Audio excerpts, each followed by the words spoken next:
이제라도 금식하고 울며 애통하고 마음을 다하여 내게로 돌아오라 하셨나니 너희는 옷을 찢지 말고 마음을 찢고 너희 하나님 여호와께로 돌아올지어다. 그는 은혜로우시며 자비로우시며 노하기를 더디하시며 이내가 뜻이사 뜻을 돌이켜 재앙을 내리지 아니하시나니 주께서 혹시 마음과 뜻을 돌이키시고 그 뒤에 복을 내리사 너희 하나님 여호와께 소제와 전제를 드리게 하지 아니하실는지 누가 알겠느냐. 너희는 시온에서 나팔을 불어 거룩한 금시계를 정하고 성회를 소집하라. 백성을 모아 그 모임을 거룩하게 하고 장로들을 모으며 어린이와 젖먹는 자를 모으며 신랑을 그 방에서 나오게 하며 신부도 그 신방에서 나오게 하고 여호와를 섬기는 제사장들은 당실과 제단 사이에서 울며 이르기를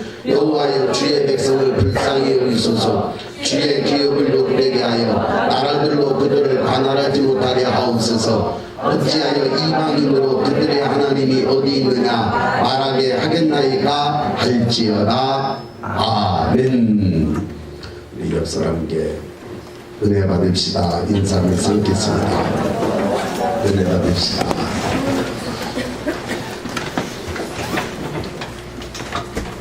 세계적으로 큰 그런 축제들이 있습니다. 브라질의 삼바 주는 그런 카니발, 공식 명칭은 리오 데자이네로 카니발 그런 뜻입니다. 이러한 카니발에는 아주 열정적인 그러한 춤과 그리고 가장 행렬, 아주 바다 노출, 광란에 가까운 무질서로 전편가 있습니다. 근데 이 삼바 축제 때에 전 세계의 그런 관광객들이 브라질 거리로 많이 몰려들지요. 근데 이 카니발 축제는 사실 사순절하고 깊은 연관이 있습니다. 우리말로 사육제라고 그렇게 얘기도 하는데요. 음악 가운데 사육제라는 노래도 유명한 노래가 있지. 유명한 그 클래식 음악이 있지요. 이러한 그 카니발에는 카르네 발레라는 뜻을 썼는데 카르네라는 고기라는 말입니다. 그리고 발레라는 말은 안녕 또는 그만이라는 뜻이죠. 그러니까 다시 직역해 보면 고기여 안녕, 고기여 그만 그런 뜻이에요. 그래서 이런 사순절이 시작이 되기, 이제 사순절 때에는 초기의 기독교 문화에서 이제 기독교의 절기가 여러 가지 있는데 사실 구약적인 절기는 아닙니다. 예수님을 중심으로 한 그러한 절기가 기독교 절기입니다. 그러니까 지금도 어느 교단이라고 말할 수 없지요. 그 이단적인 그런 사상을 가지고 있는 그런 데서는 안식일을 주장을 하고 그리고 유월절을 주장하고 초막절을 주장을 해서 이제 이 구약에 있는 절기들을 자신들이 이렇게 지키면서 이러한 자기네들만이 정통성이 있다라고 얘기를 합니다. 그러나 그것은 이제 예수님에 대한 해석을 제대로 하지 못한 그러한 결과가 아닌가 생각합니다. 그러나 기독교에는 기독교 절기가 따로 있습니다. 성탄절 절기가 있죠. 성탄절 몇 주 전에 대강절이라고 하는 절기가 있습니다. 이 대강절은 예수님께서 이 땅에 육신으로 오신 그러한 날을 기다리면서 사실은 지내는 대강절 절기가 있고, 그리고 예수님께서 이 땅에 육신으로 오신 날을 기념하는 성탄절 절기가 있습니다. 그리고 이제 오늘의 사순절이 있는데 이 사순절은 예수님의 부활절 전에 약 40일간 주님의 부활, 고난과 부활을 이제 기다리면서 지키는 절기가 사순절입니다. 그리고 부활절이지요. 이제 부활절 다음에 성령 강림절 우리 기독교인들이 지키고 있고요. 그 다음에 맥주감사절, 추수감사절 이렇게 기독교인들이 지키는 절기들입니다. 사실은 다 예수님하고 연관이 되어져 있는 그런 절기들입니다. 조금 아쉬운 거가 있다라면 이제 구약에 있는 그러한 절기들을 조금 더 이제 예수님 안에서 해석하고 또 이렇게 받아들여져서 대속죄일이라든지 아니면 예수님께서 이 땅에 다시 재림하실 아팔절이라든지 그 다음에 초막절이라든지 이런 부분은 조금 더 예수님의 재림과 관련한 그러한 절기들이 있었으면 하는 아쉬움이 있습니다.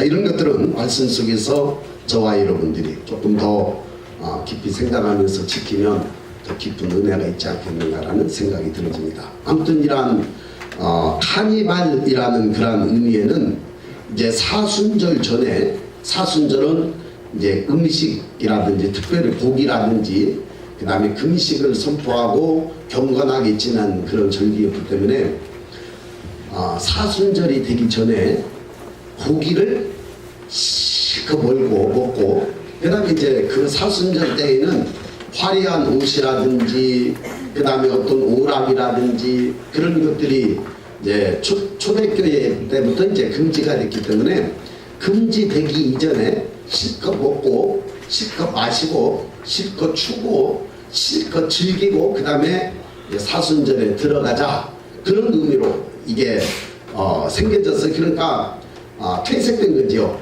처음에 카니발은 막 그런 거가 아니었을 겁니다. 처음에 카니발은 그냥 모여서 같이 고기도 실컷 먹고 경건하게 살기 위한 준비 단계로 들어가는 거였는데 오늘날에는 퇴색되어져서 이제 브라질의 삼바 축제 같은 그런 타락한 문화를 만들어 버렸습니다. 그러고 나서 그 의미를 되살려서 사순절 때에 고기도 안 먹고 그 다음에 절제하면서 기도하는 주간을 지내야 되는데 그런 건 다 없어져 버렸죠. 오히려 세계적인 광란의 축제로 발전해버린 그런 모습들을 보게 됩니다. 여러분 그런데 오늘 이 시대가 그런 시대가 되어져 가고 있지 않은가 생각이 됩니다. 예수님께서 이 땅에 재림하시기 전에 세상의 징조를 뭐라고 말씀하셨느냐면 홍수 전에 노아가 방주에 들어가던 날까지 사람들이 먹고 마시고 장가들고 시집가고 있으면서 홍수가 나서 저희를 다 멸하기까지 깨닫지 못하였으니 인자의 임함도 이와 같으리라. 말세적 현상을 말씀하고 있는 것입니다. 먹고 마시고 즐기고 그리고 온갖 쾌락을 추구해가면서 홍수가 다가올 것을 모르고 있었던 그런 노아 시대의 모습을 알아보죠. 그러나 노아가 방주를 짓고 홍수 심판을 준비하고 예비하였던 것처럼 저와 여러분들은 예수님의 재림을 준비하고 예수님의 재림을 기다리는 인생들이어야 할 줄로 믿습니다. 할렐루야. 우리 옆 사람들에게 우리는 준비합시다. 인사를 하겠습니다. 준비하십시다. 할렐루야. 여러분 그래서 이러한 사순절 역시도 저와 여러분들이 준비해야 하는 기간입니다. 무엇을 준비하느냐? 예수님의 십자가와 부활을 준비해야 하는 기간입니다. 예수님의 고난을 미리부터 우리는 묵상하면서 준비하는 기간이고 예수님의 부활하심을 우리는 기다리면서 준비하는 기간이 사순절입니다. 그렇기 때문에 우리는 사순절이라는 절기를 오늘 다시 한번 생각해 보도록 하겠습니다. 돌아오는 수요일부터 시작되어지는 사순절이기 때문에 이번 사순절 기간을 어떻게 지내야 할 것인가 라는 것을 같이 묵상을 해보도록 하겠습니다. 사순절이라는 말은 헬라어로 테살코스테라는 그런 말입니다. 이것을 번역하면 40일간의 기념일입니다. 40일간의 기념일. 그러니까 부활주의를 기점으로 해서 주일을 뺀 40일간이 바로 사순절인데요. 그래서 돌아오는 수요일 날부터 사순절이 시작이 되어진 것입니다. 여러분 40일이라는 숫자는 굉장히 경건한 숫자입니다. 모세가 40년간 광야에서 훈련을 받았지요. 또한 예수님께서도 40일간 금식을 하셨습니다. 그리고 모세 역시도 산에 올라가서 40일 동안 금식하면서 말씀을 받고 또다시 40일 올라가서 금식하면서 말씀을 받았던 기간입니다. 이스라엘 백성들이 가나안 땅에 들어가기 전에 40년간 광야에서 훈련을 받았지요. 예수님께서 십자가에 죽으시고 무덤 속에 들어가셨었는데 그 무덤 속에 들어간 시간을 계산하면 40시간이랍니다. 그래서 이러한 40이라는 숫자는 때로는 고난과 역경 그리고 훈련이라는 기간들이 내용들이 그 속에 들어가져 있습니다. 오늘 40일을 이러한 그 초대교회 성도들은 어떻게 지켰느냐면 6월절에 사실은 이스라엘 백성들이 준비하면서 6월절을 준비하면서 금식하고 또 기도하고 그 다음에 6월절 어린 양을 잡아서 먹고 하는 것처럼 이 사순절 기간은 6월절을 준비하는 것과 똑같습니다. 6월절을 준비하는 것과 비슷한 그런 내용들이 있습니다. 초기에 사순절이 만들어졌을 때는 하루에 한 끼 정도만 식사를 했습니다. 그리고 저녁 해지기 전에 가족들하고 모여서 식사를 하고 나머지는 금식이었지요. 그런데 여러분들도 금식을 해봐서 아시겠지만 금식이 사실은 생각보다 어렵습니다. 그렇죠? 그래서 이제 그 이후에 조금 더 완화되어져서 점심 식사와 저녁 식사를 이렇게 하는 것으로 발전이 되어졌고 일제 고기를 입에 대지는 않았죠. 일제 초기 초대교회 성도들은 사순절 기간 동안 아까 사육제 그거가 고기여 안녕 그랬다 그랬죠. 그래서 사순절의 깊은 의미는 고기여 안녕 그런 의미입니다. 그러니까 고기를 먹지 않고 그 다음에 절식을 하면서 향락적인 것들을 다 금했습니다. 옷 같은 것들도 그렇고 주로 경건하게 옷을 입었고 어떤 노출이 심한 옷이라든지 아니면 소설도 연애 소설이라든지 아니면 그 음악이라든지 아니면 오락이라든지 이런 것들을 철저히 금하면서 이제 경건 생활을 해 나갔습니다. 물론 오늘날 예수님의 십자가와 부활은 저와 여러분들을 위한 놀라운 그러한 축복의 사건입니다. 그렇기 때문에 애써 스스로 우리는 고통스러워할 필요는 없습니다. 그러나 하나님께서 저와 여러분들에게 깊은 감동을 주실 때에 우리는 이 40일 기간을 주님께로 돌아가는 주님을 더 깊이 만나기 위한 그런 기간들로 삼아야 될 줄로 믿습니다. 그래서 이 40일 기간 동안 우리가 해야 할 일이 뭐냐면 첫째는 절제입니다. 절제. 따라서 봅시다. 절제. 우리는 주님의 십자가와 부활을 깊이 묵상하면서 저와 여러분들은 40일 기간 동안 절제하는 훈련을 해보시기를 바랍니다. 모세가 40년간 훈련의 기간이었고 그리고 광야 40년 동안 훈련받았던 이스라엘 백성들과 같이 저와 여러분들이 가나안 땅에 들어가기 위한 또한 하나님의 깊은 임재와 역사 속에 들어가기 위한 40일간의 훈련, 대장정의 훈련에 돌입하는 겁니다. 거기에서 절제의 삶을 여러분이 계획해 보시기를 바랍니다.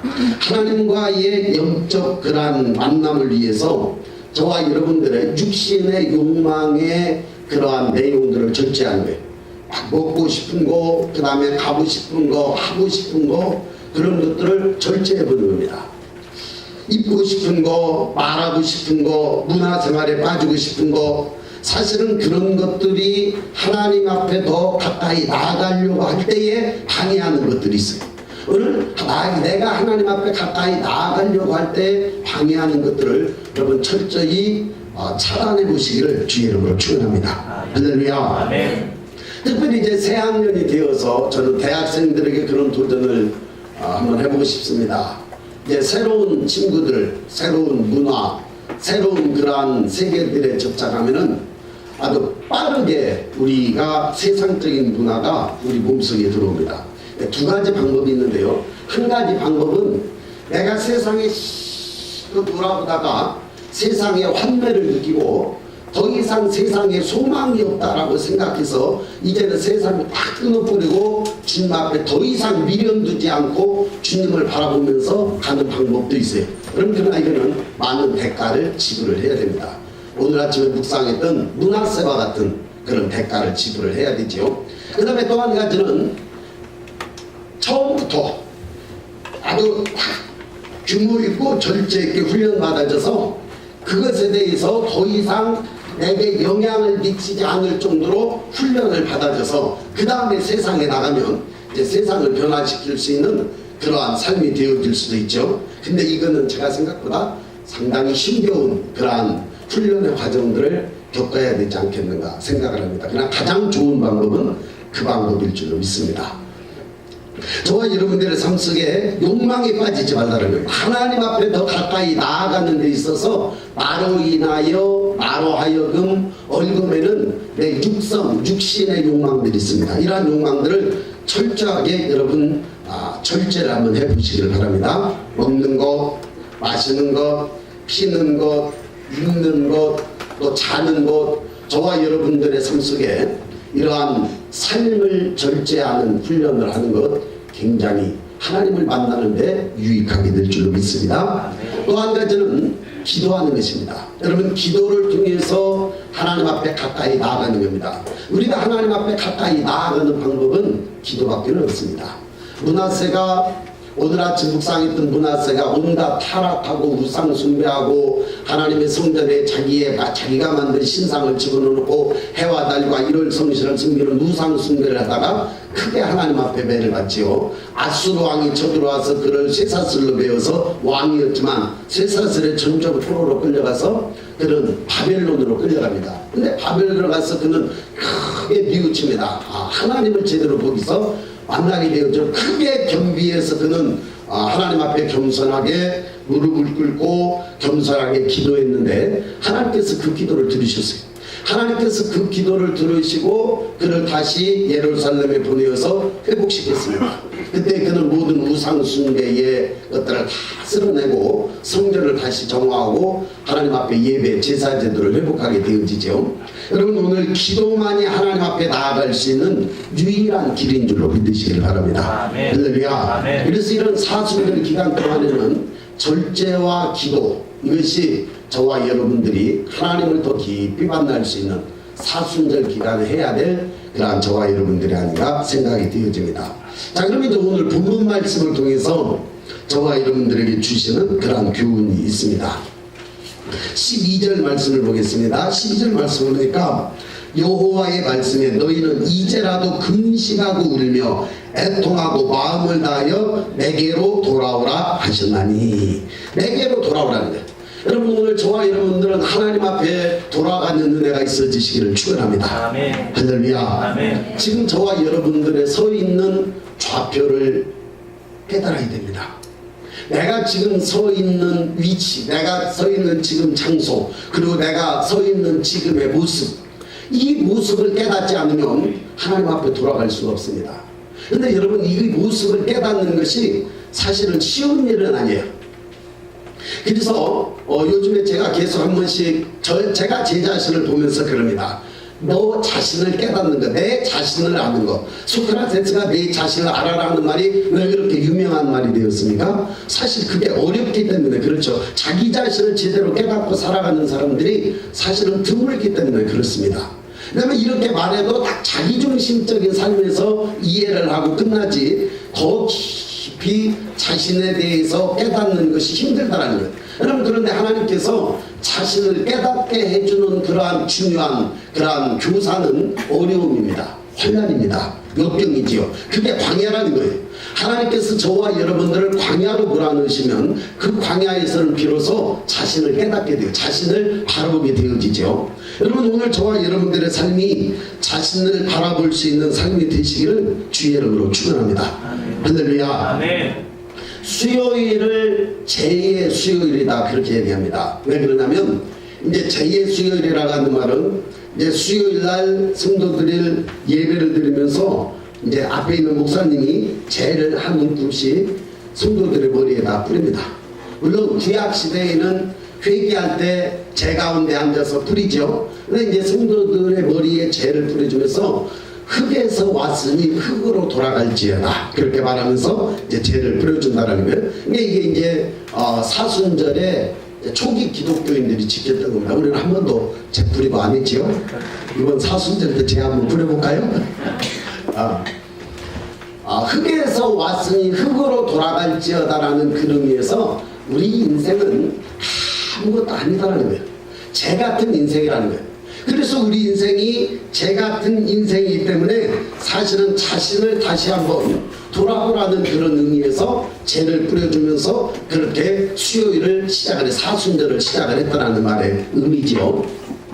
여러분, 그런데 이처럼 사실은 우리는 우리 자신들을 제대로 볼 수, 우리가 거울을 보면서 내 얼굴은 보지만 사실은 내 내면을 보기는 어렵다는 거예요. 여러분, 내면을 볼 수 있는 유일한 비결은 하나님의 말씀 앞에 서는 것인 줄로 기억하시기 바랍니다. 하나님의 말씀의 거울 앞에 내 자신을 세워놓지 않으면 우리는 절대로 내 자신을 바라볼 수 없습니다. 내 자신을 내중심적으로 바라보기 때문에 사실은 우리는 나를 제대로 바라볼 수 없는 거예요. 그러나 하나님께서 말씀으로 이 땅에 오셔서 육신이 되시고 죽으시고 부활하신 예수 그리스도, 그분을 거울 앞에 두고 그분을 내 인생의 모든 면에 있어서 거울로 두고 나를 비춰볼 때에 드디어 우리는 우리 자신의 모습을 볼 수 있게 될 줄로 믿습니다.